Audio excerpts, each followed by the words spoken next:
А нужно ли ставить свечку в храме? Обязательно ли это? Нет, не обязательно. Видите ли, у нас наша большая проблема в том, что у нас какая-то левая и правая форма максимализма. Либо мы вообще ничего не ставим, либо, как оголтелые, ставим эти свечи, втыкаем во все подряд.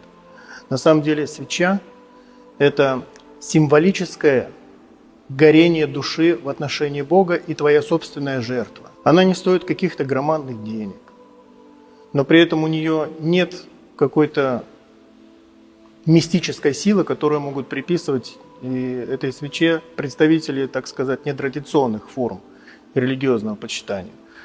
Поэтому свеча – это ваша личная, собственная жертва Богу и знамение горения вашей души в любви к Нему.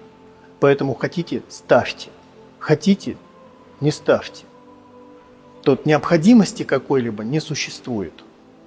И вообще надо прекращать в отношении православной веры прописывать какие-то совершенно дикие, твердо стоящие, так сказать, правила, кроме догматических.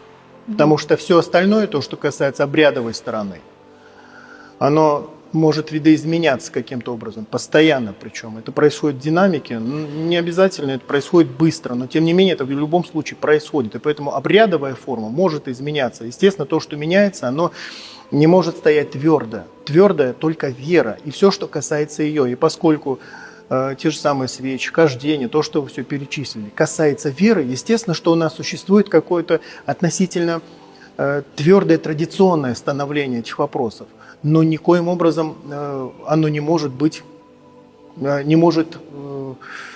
совершенно неизменяемым, скажем так. Поэтому это дело человека. И когда говорят о том, что в храме того нельзя, другого нельзя, это естественно. Никто ж тут колесом ходить не будет, сальтуху никто крутить тут не будет, правильно? Потому что это совершенно вполне естественно, это нормально. Вести себя в определенных местах не как идиоту и клоуну.